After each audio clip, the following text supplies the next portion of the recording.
مگر یقین کہاں سے لائے؟ مرشد پر یقین نہیں ہے تو بھائی خدا کے کلام پر ہی یقین کر لو۔ مرشد نے تو صرف آپ کو وہ چیز عطا کی ہے جو رسول اللہ نے دی ہے۔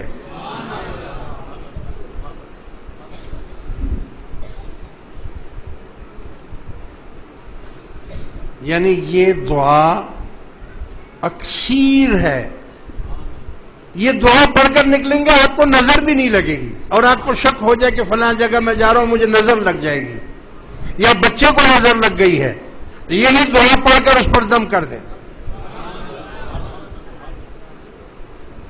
اس پر جو بھی اثر ہوگا ختم ہو جائے گا۔ بچہ روتا ہے، چیختا ہے، چلاتا ہے، شیطان اس کے پیچھے لگ گیا ہے، پڑھیں یہ دعا 3 دفعہ اس پر دم کر دیں۔ میں آپ کو اجازت دیتا ہوں۔ عامل جادو، عامل جادو، جس کو دیکھو وہ جادو، عامل جادو، ٹھیک ہے ہوتا ہے، میں یہ نہیں کہتا کہ جادو نہیں ہوتا، ہوتا ہے، مگر ہم جادو والے کے پاس کیوں جائیں؟ ہم اپنے مرشد کے پاس کیوں نہ جائیں؟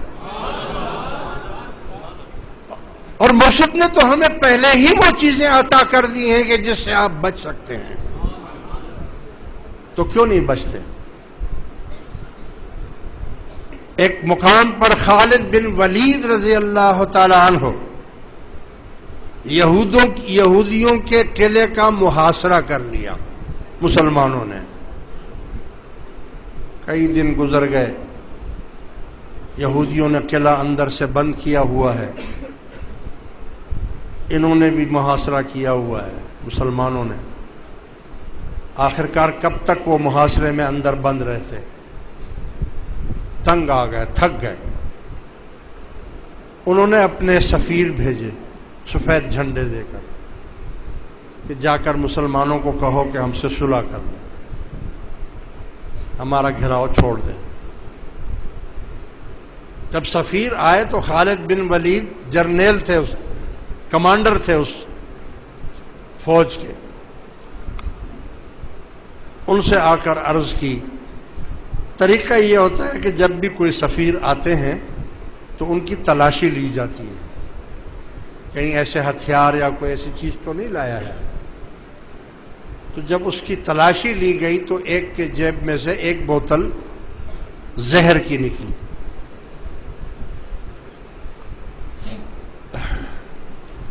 آپ نے پوچھا یہ زہر آپ کیوں لے کر آئے ہیں ساتھ؟ اس یہودی نے کہا کہ یہ زہر میں نے اپنے پاس اس لیے رکھا ہے کہ ہم محصور ہو چکے ہیں، اگر مسلمان ہمارا محاصرہ کریں اور ہمارے بے حرمتی اور بے عزتی کریں تو میں اپنی آنکھوں سے نہ دیکھوں، یہ زہر میں نے اس لیے رکھا ہے کہ میں پہلے ہی پی کر مر جاؤں تاکہ میں اپنی آنکھوں سے ان کی بربادی نہ دیکھ سکوں، اپنی قوم کی بربادی نہ دیکھ سکوں۔ خالد بن ولید نے کہا کہ یہ زہر کتنی دیر میں آدمی کو مار دیتا ہے؟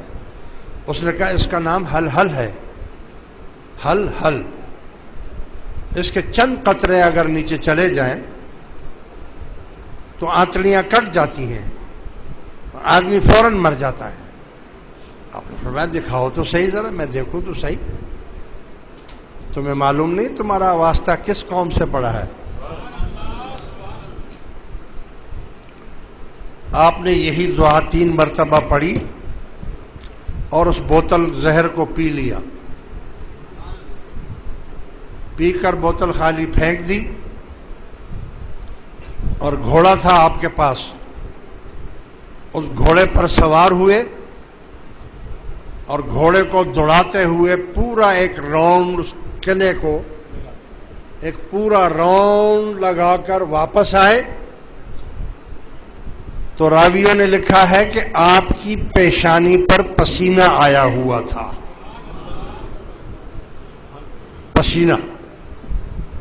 پسینہ تو گھوڑا بگانے سے اور گرمی سے بھی آ سکتا ہے نا، زہر سے نہیں آیا تھا، زہر سے نہیں آیا تھا۔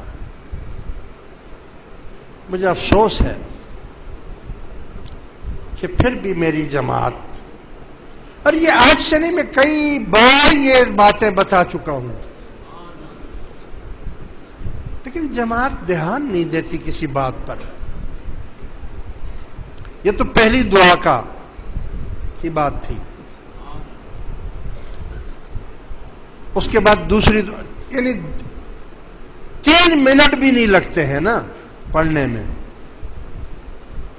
جادو اتنی تیزی سے کام کرتا ہے جتنی تیزی سے یہ دعا کام کر رہی ہے۔ اعوذ بکلمات اللہ التامات کلھا من شر ما خلق، یہ دوسری دعا۔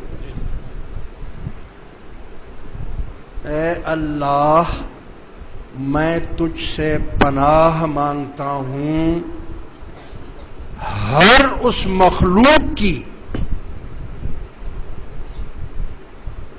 ہر اس مخلوق کے شر سے۔ بتلائیے اس مخلوق سے کیا جنات باہر ہیں؟ اس مخلوق میں فرشتے باہر ہیں؟ یعنی من شر کلھا ما خلق، یعنی جو تو نے پیدا کیا ہے، پیدا کرنے میں کیا جادوگر اس سے باہر ہیں؟ کیا عامل اس سے باہر ہیں؟ کیا کالے جادو والے اس سے باہر ہیں؟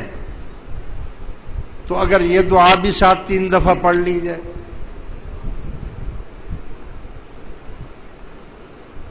علی ھذا القیاس 11 دعائیں ہیں، اور ہر دعا اپنے اپنے کام کے لیے الگ الگ ہے۔ آپ کو کوئی تنگ کر رہا ہے،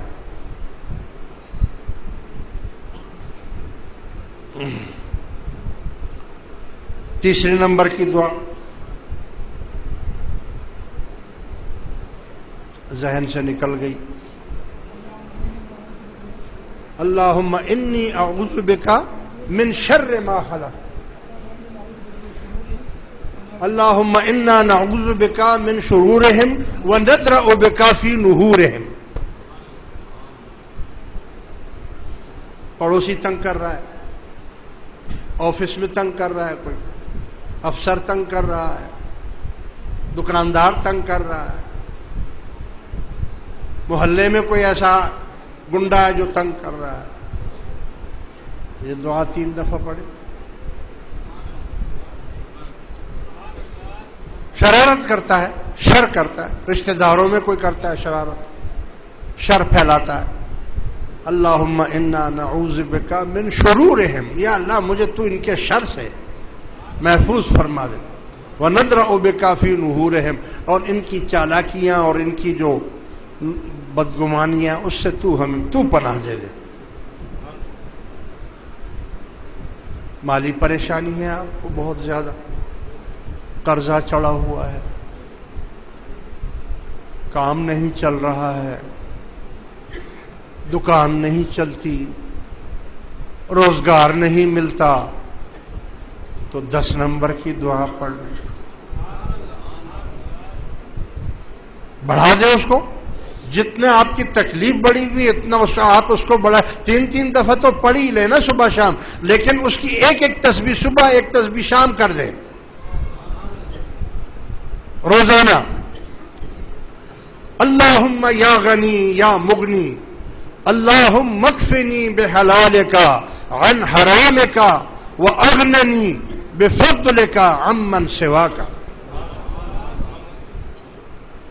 روز ایک تسبیح پڑھے، اتنا